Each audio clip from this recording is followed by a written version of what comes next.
What's up, guys? Coming to you today looking at our two MLB playoff games here on Friday, October 16th. We're going to give out plays on both games and look at some player props, and we're going to cover the 4-game college football slate. I'll give you my favorite underdog pick of the day and my massive lock, so slam that like button and subscribe to the channel to make sure you keep seeing these videos every single day, and let us know what you're thinking in the comments. I personally read and answer every comment I get. Check the pinned comment throughout the day to see our favorite picks, and you should definitely check a couple times throughout the day to see if there are any changes with injury news coming out and starters being confirmed. Yesterday, guys, had a fantastic Thursday there across the board. Not as good of a Thursday as our premium members had, though. I'll tell you that they went nuts over there at StumpTheSpread.com. But we had a good night. We had the Bengals plus 5.5, an insane 33-31 win there for Cincinnati, thanks to an insane game from Flacco, who threw for 3 touchdowns without getting picked off. And even the Cincinnati rushing game came into play with Chase Brown going nuts. Jamar Chase had a bonkers night, catching 16 out of 18 targets there for 161 yards and a touchdown. Overall, just a fantastic performance there from the Cincinnati Bengals. We also had the over there in that Pittsburgh-Cincinnati game, and a comfortable cash on the over. Both defenses looking awful. A total of 64 points being scored. Rodgers had 4 touchdown passes on his own. Both teams ran the ball really well and had it going through the air, so a comfortable cash there on our over. On the baseball side, we had Christian Yelich to get a hit in this game at minus 160. Not a great day to be a Brewers fan, as they give up 2 runs in the bottom of the 6th to eventually lose 3-1.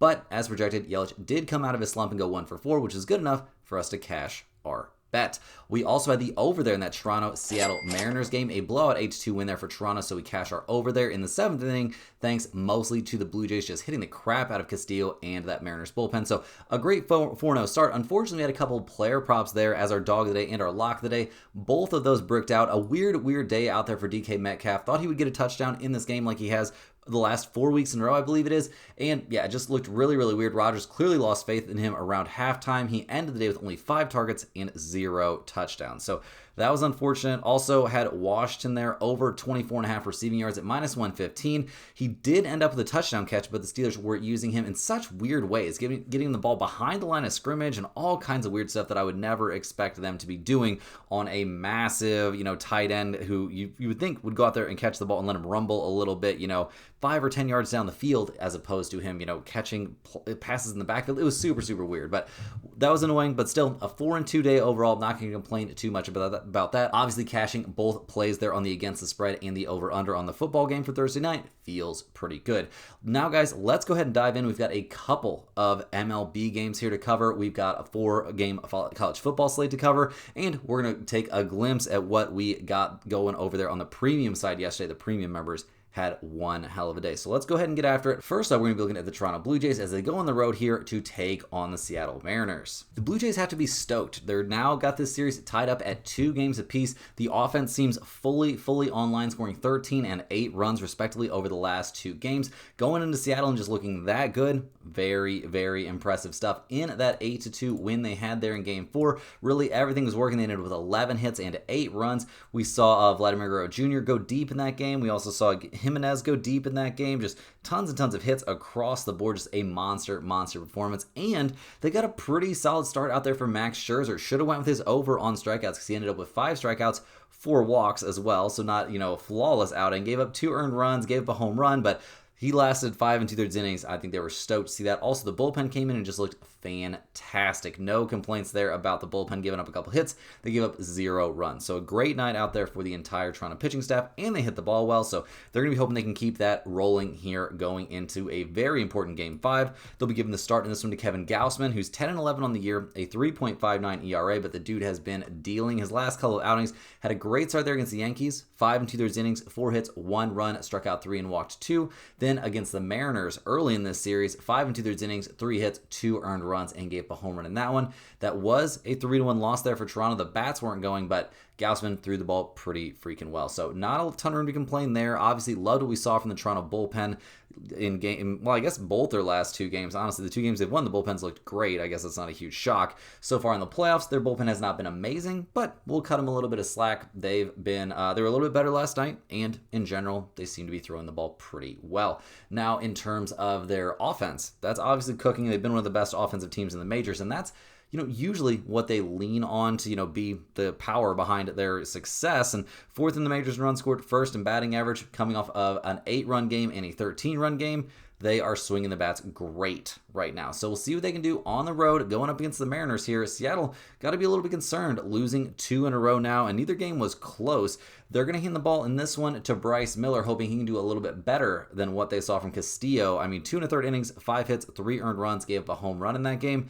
Not good. The bullpen also didn't look very good at all. It's not like they were really running their best arms out there necessarily in a game that was pretty much out of reach. So yeah, I'm expecting hopefully a better day on the mound from these Mariners, although we'll see. Bryce Miller has not been necessarily amazing this year. 4-6 on the season, a 5.68 ERA.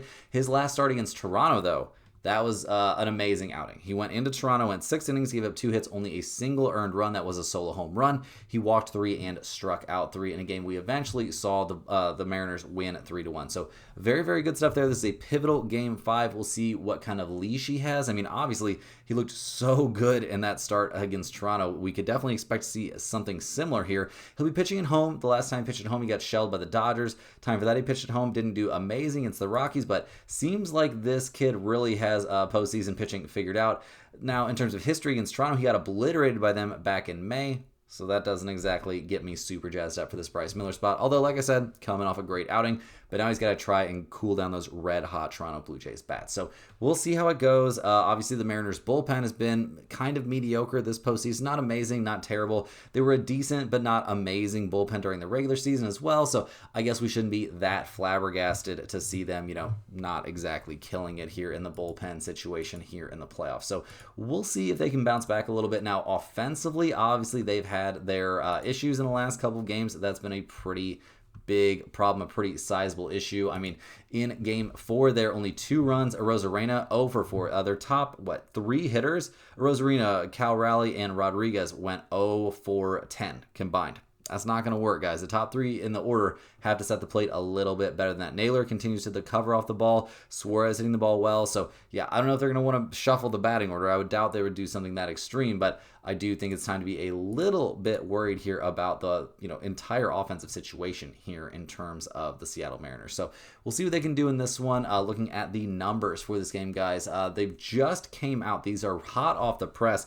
Right now, it's looking like close to a coin flip, which seems a little bit surprising to me. Lots of movement going on now. I guess the Blue Jays are minus 115. The Mariners are minus 105, something like that. But those numbers are definitely going to be changing here leading up to game time. So we'll see if those change a little bit. We got a total of 7.5. There are some 7s available out there right now as well. Toronto, 41-42 on the road, 42-37-4 to the over on the road. The Mariners, 53-31 at home, 41-39-4 to the over at home. Once again, I do think this is a spot to take possibly over 7.5. I don't know if this is going to be making the pinned comment like it did yesterday, especially with Gausman on the mound and Bryce Miller with some solid history here. So maybe not a pinned comment situation, but I will lean slightly towards the over. In terms of the side, I'm going to lean just a bit towards the Mariners. It feels a little bit sketchy. I'm not in love with this spot necessarily, but I do think they've got a chance to bounce back here. And with Bryce Miller having another great start, potentially get the win at home, but I am very, very worried about the red-hot bats there of Toronto. Hey guys, hopping in here with a quick shout out to the sponsor today in every day's video, and that is StumpTheSpread.com. Click the link in the description to go over there and see the top confidence picks from our entire team of experienced cappers. Right now, our premium members are getting daily NHL, MLB, UFC, NFL, in college football picks. We have NBA right around the corner, guys. There's going to be some premium picks in the premium section over there for NBA here in the next couple of days there for opening night. So definitely want to get in on that. NHL's off to an incredible start, looking like at worst, guys, at worst, it's going to go 5-1 with a 2-unit play and a 3-unit play mixed in there as winners as well. So a monster night for NHL here on Thursday. So definitely want to be getting over there to StumpTheSpread.com and checking that out. We've got a team of experienced cappers over there covering every major sport. Every single guy has at least over a decade's worth of experience covering his given sport, and yeah, the amount of work they do on those plays is incredible. So I'm never shocked to see them have these big monster performances. It's been pretty nuts over there, especially just getting out of the gate so hot on NHL this season. You also want to get over to StumpTheSpread.com and check out all the free stuff we offer. We've got a free to use bet size calculator over there, but maybe more interestingly, guys, we have free picks that are exclusively posted over there every single day. You won't find them anywhere else except for over there at StumpTheSpread.com. We got big write-ups, all of that absolutely free. Just click that free picks tab. Also, guys, you got to get over to stumpthespread.com and get on that free email list. It's a fantastic resource every single day. Just go over to stumpthespread.com by clicking the link in the description, click the login button, set up a free account. All they're going to ask you for is your name and your email address. That is it. You'll be on that email list. You get one email every single day. It'll have multiple free picks in it most days, at least one free pick every single day, though. Information on niche sports betting like golf, NASCAR, tennis, all kinds of good stuff like that. Big write-ups on the current major sports, NHL, NBA, NFL, college football, all kinds of good stuff like that. And parlays are also included in those emails. So you definitely want to get on that free email list, guys. It's a fantastic resource every single day. And once you're signed up, it takes no effort. You're going to get an email straight to your inbox every single day. So definitely get on that. You also got to get over there to stumpthespread.com and check out all the premium stuff, guys. It's been on a heater recently. Like I was just saying, a monster day there for hockey, going 4-1, or 5-0 to start. Potentially 6-0 if the Bruins can find a little bit of a comeback. I think they're down by a goal in the second period. So we'll see how that goes. But other than that, still a very decent night out there. Flacco did end up running the ball a couple times, weirdly enough. So that prop bricked out. But Gainwell under 2.5 receptions for a half unit. That was a winner. Johnson under 14.5 rushing yards. That was also a winner. The Mariners didn't come through, but the Dodgers did. So that was another winner. So a very solid night across the board over there for our premium members on October 16th. So definitely want to get over there and check that out. Also, guys, if you're a huge fan of what you're seeing from us here every single day, you can click that little join button right below the video to become a YouTube channel member. YouTube channel members get early access to all of our videos, get the name on screen in every single video, but maybe most importantly, get access to our members only giveaways. We'll be giving away a Stump the Spread hoodie to one random channel member here every single week. Our next giveaway will be on the 20th. Our previous giveaway was on the 13th. Like I said, we do one every 7 days. So definitely want to get in on that. Love sending out those free hoodies to my YouTube channel members. It feels great. Love to spread the wealth around a little bit, and it's not a bad time of year to be getting a hoodie, especially if you're living a little bit up north. So definitely get in there if you're interested in those giveaways. But guys, we're going to go ahead and dive back in. We got another baseball game to cover and then all 4 NCAA football games. So let's go ahead and get after it. Next up, we're going to be looking at the Milwaukee Brewers as they go on the road to take on the Los Angeles Dodgers. This has been a pretty rough series for the Brewers so far. They've scored a grand total of 1 run in each of the 3 games. They've lost all 3 of those games. I know that's no major shock. After going 97-65 in the regular season, all of a sudden this Brewers team can't seem to do anything right. In their 3-1 loss there in game 3, which should have been like a desperation mode situation, they wasted a great day there from Mizorowski. 5 innings, 3 hits, only 1 earned run allowed, and struck out 9. 73 pitches, but it all came to mean nothing because, Milwaukee just can't hit the ball right now. Couldn't get anything going against Glasnow. Couldn't really get anything going against that Dodgers bullpen that's suddenly much better here in the postseason. And just a rough day out there across the board for the Brewers. So we'll see if they've got a bounce back in them. Obviously, the bullpen wasn't terrible yesterday and has been great over the course of the postseason, but they're relying on it pretty heavily, and I think once again we're looking at basically a full bullpen start here for Milwaukee as they don't have a confirmed starter for this game. So we'll have to wait and see if they're going to run out there first, but I feel like this is just a full bullpen situation for the Brewers, and that shouldn't be too big of a scare card. Like, honestly, this team should be pretty solid out there on the mound just with a full bullpen start. So we'll see how that goes. The bullpen was good during the regular season, at least the back half, and has been excellent in general here in the playoffs. The problem is they can't hit the ball. They just can't hit the ball. I mean, we saw the top, 4 guys? Something like that. 3 guys plus 1 pinch hitter go hitless in game 3. Like, that's pretty embarrassing. We did see Yelich, get that hit. We needed him to get a hit to cash our player prop there. But the top of the order not looking great. Durbin looking really good. Didn't hit a home run for us at 10-1, but still ended up with a couple hits. A very solid night for him. They're going to need more of the same from everyone up and down the lineup. So we'll see if they can do that. Obviously, they were a very hard-hitting team during the regular season. 3rd in batting average, 3rd in runs scored, 2nd in on-base percentage. So time for them to find some success at the plate. The question is, will they be able to do that here against the Dodgers, who have looked amazing? Obviously, a great start from Glasnow. The bullpen was lights out, not giving up a single run. Only giving up, 1 hit? Yeah, 1 hit. Like, very dominant stuff from the bullpen. So the Dodgers have to be stoked about that. I mean, they're going to be starting Ohtani in this game, so we'll see how it goes. I worry a little bit about Ohtani on the mound, although he's looked so good recently. Maybe those worries are unfounded. His last time on the mound was against the Phillies back on the 4th.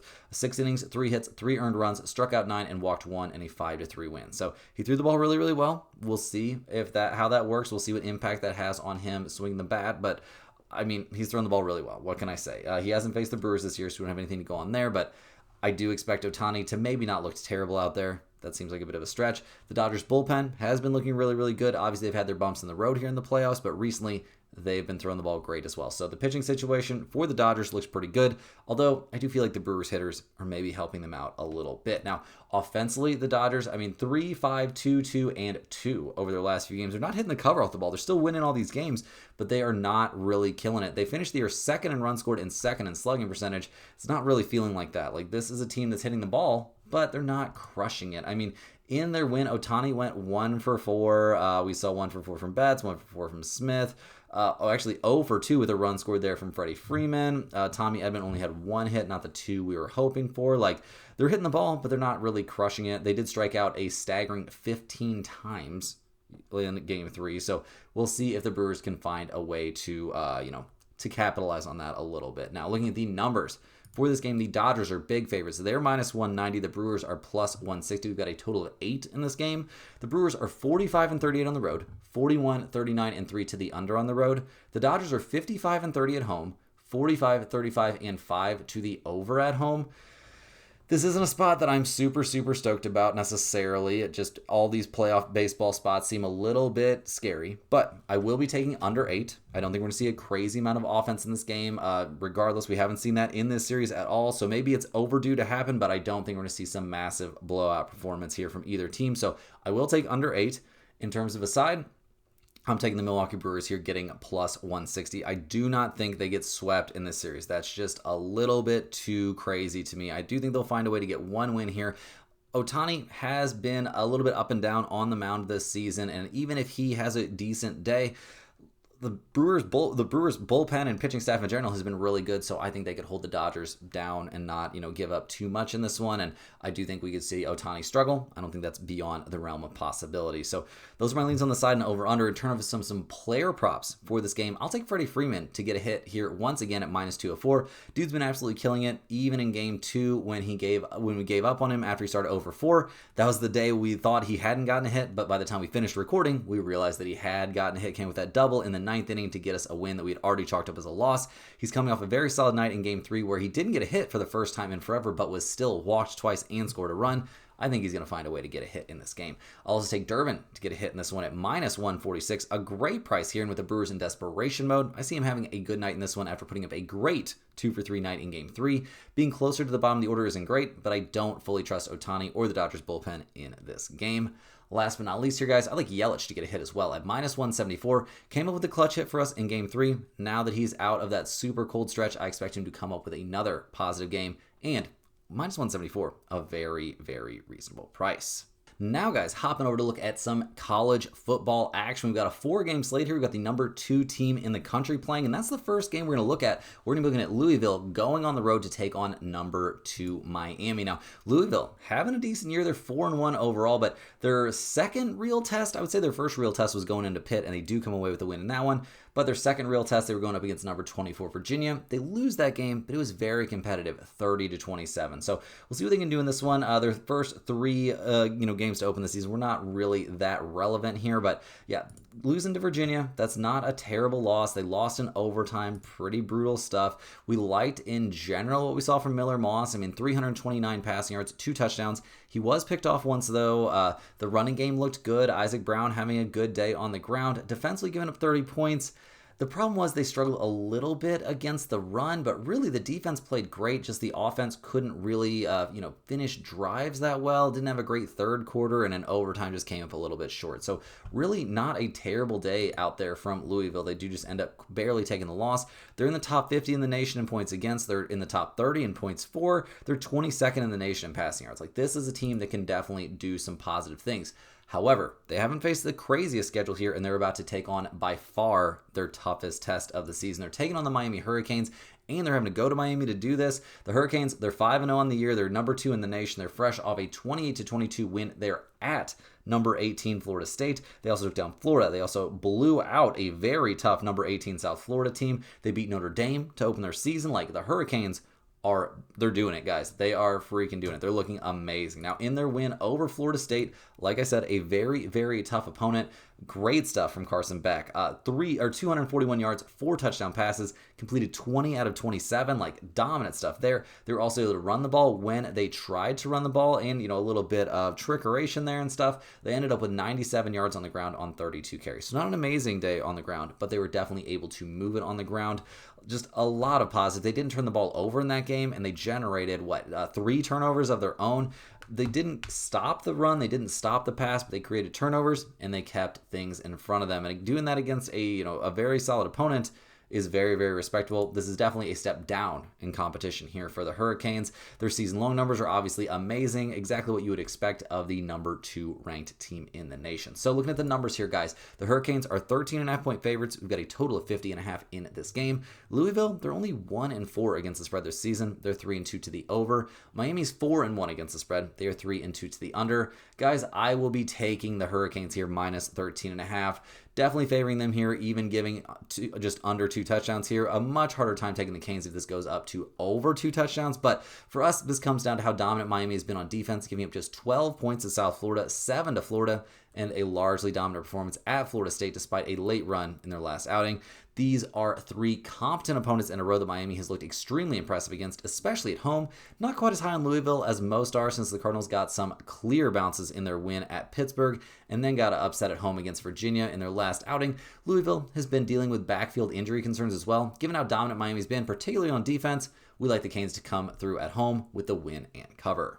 Next on the docket, we've got another ranked team playing here on a Friday. We've got number 25 Nebraska going on the road to take on the Minnesota Golden Gophers. Now, Nebraska just made it into the top 25 here. They're 5-1 on the season, coming off a very nice 34-31 win over Maryland.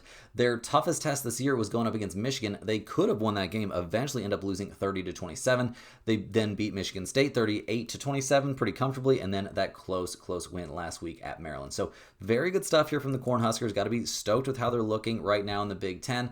They looked, I don't have a whole lot. Dylan Raiola, this game shouldn't have been quite as close. He got picked off 3 times. Did have 4 passing touchdowns as well, but Emmett Johnson maybe should have been getting a little bit more work. 21 carries, 176 yards in that game. Dominant stuff in the running game. Hunter is looking like a monster there in the wide receiver group as well. This team clean up those turnovers, all of a sudden this game would have looked like a lopsided blowout there against Maryland. So we'll see what they can do in this one. An interesting change in opponent type in this game for sure. The Cornhuskers in general this season, definitely a running first team. They only give up 18.7 points per game.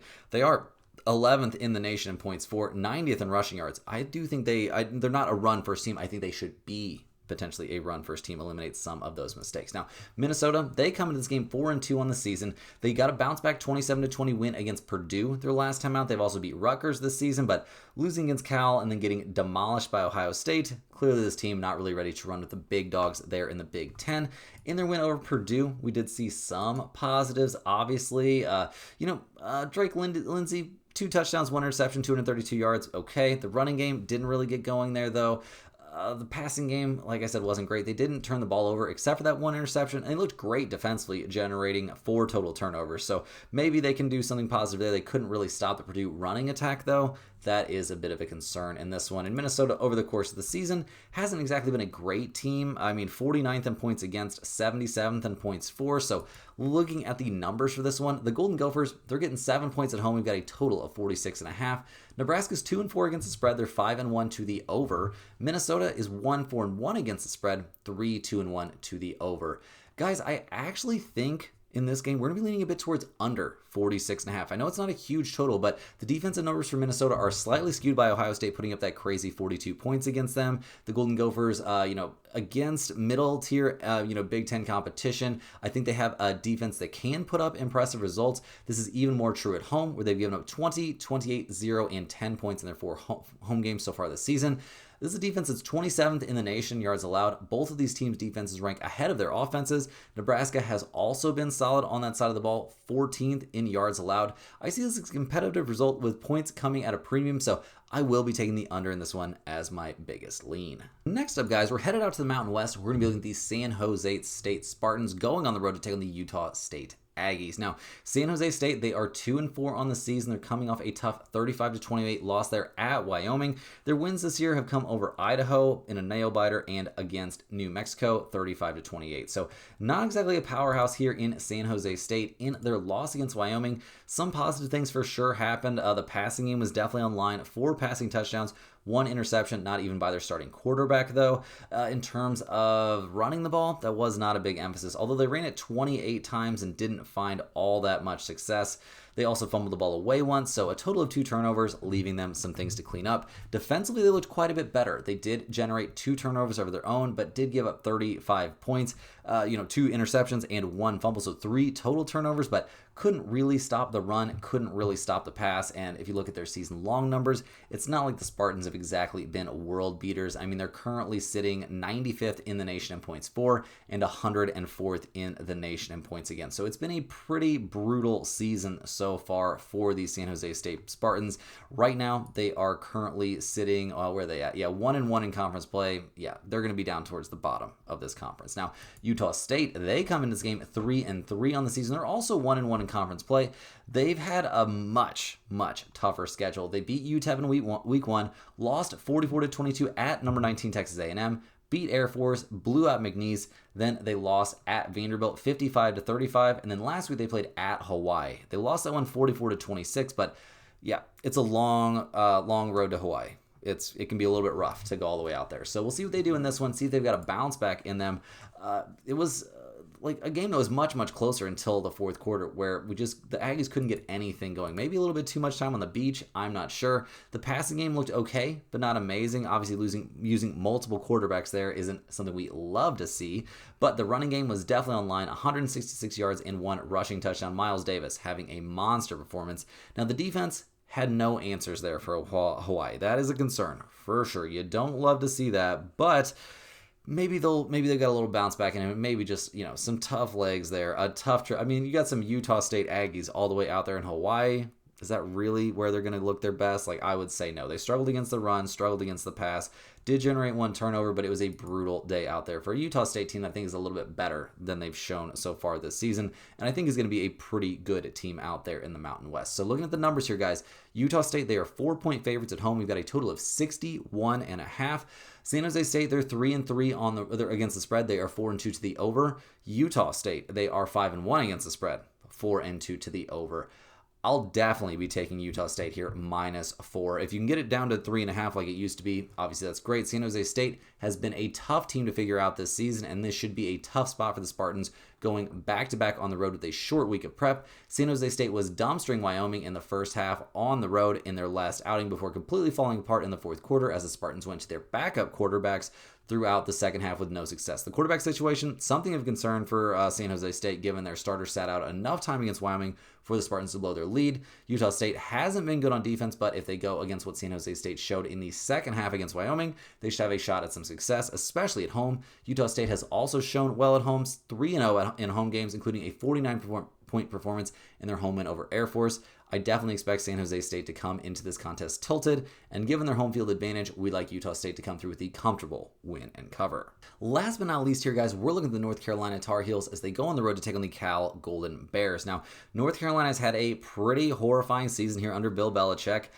I don't want to say I called it, but if you could look back through some old messages, I did not exactly see this going amazingly for Bill Belichick. Seems like he's kind of reaching the end of his, I don't want to say usefulness as a football coach, but seems like he's got a lot of irons in the fire right now in his life. Their last time out, a 38-10 blowout loss against a Clemson team that hasn't looked good this season. They also got blown out at UCF. Their only wins this year were against Charlotte and Richmond. They also got obliterated by TCU on opening night. So yeah, the Tar Heels not having a great time. Just generally speaking, their quarterback play isn't looking amazing. Their running game did not work at all against Clemson. They also couldn't play any defense in that matchup, giving up 5 passing touchdowns, generating 0 interceptions. They let Cade Klubnik pass for 254 yards, 4 touchdowns. He completed 22 of 24 passes. That's nuts. The Tar Heels came up with 1 turnover. Congratulations. Things are looking very, very bleak there for North Carolina, if you ask me. I mean, their season long numbers are obviously atrocious. 79th in points against, 121st in the nation in points per game. Bonkers stuff. Real bad. So we'll see what they can do here against Cal. The Golden Bears are 4-2 on the season. They are coming off a tough 45-21 loss against Duke. Now they get to play North Carolina, though. That's definitely a step down in competition. They've beaten Boston College, Minnesota, Texas Southern, and Oregon State this year, so they're not terrible. Are they going to be an amazing team in the ACC this season? That seems like a bit of a stretch, but they do have a pretty comfortable-looking matchup coming up in this one. Definitely a spot they could bounce back after we saw pretty suspect quarterback play. They had 1 passing touchdown and 4 interceptions last week against Duke. That's not great. They're back-to-back weeks at home, so maybe they've got time to fix that. The running game didn't find much success either. It was just a horrifyingly bad day out there for the Cal Golden Bears. Definitely one of those games you just have to flush and kind of start over. We'll see if they can figure things out, though. It didn't look great. Defensively, they looked terrible. Couldn't stop the run. Couldn't stop the pass. Duke, maybe they're turning into a little bit better team than they were in the early goings. We'll see. I'm going to be honest, guys. This is a Duke basketball hat. This is not a Duke college football hat. But anyway, looking at what we expect from Cal in this one, we'll just have to kind of wait and see. I mean, their season-long numbers aren't atrocious, but they're not great. I mean, they're 127th in the nation in rushing yards. They're 50th in passing yards, 57th in points against. So we'll see. We'll see. Looking at the numbers here, Cal, they're 8.5-point favorites. We've got a total of 47.5. UNC, they're 2-3 against the spread, 3-1-1 to the under. Cal's 3-3 against the spread, 3-2-1 to the under. Guys, I'm going to be leaning quite a bit towards the under in this game. This is another situation where these teams' offenses rank worse than their respective defenses. Don't see a ton of points being put up on the scoreboard in this one. North Carolina ranks an abysmal 131st in the nation offensive yards per game. Cal is a less than impressive 97th in that same statistic. North Carolina seems like a complete mess right now. Bill Belichick having a terrible time. They've scored 14, 9, and 10 points in their Power 4 games so far this year. We don't see a strong offensive performance coming from UNC as they head across the country for this tough travel road game. Although Cal should get the win, probably not going to be running up the score here, so I will be taking that under. Guys, that's all the games we have here for today. Hit that like button if you're looking at all of your bets. Subscribe to the channel if you're new around here, and let me know in the comments any questions you have on today's slate. I'm more than happy to get back to you. I appreciate everybody watching these videos. You can click the link in the description. Check out stumpthespread.com. It's a great resource, guys. You want to check out the free picks over there every single day. You want to get on that free email list. It's super easy to get on that email list like I detailed, and it's a great resource. Every single day, one email, free picks in there, free parlays in there, and tons of write-ups. So definitely get in on that. And check out those premium picks over there at Stump the Spread, coming off a massive winning day across all the sports, but especially on the NHL side. Those NHL picks have been red hot here out of the gate. So definitely get in on that. And we'll see you guys right back here tomorrow, same time, same place, for more sports betting action.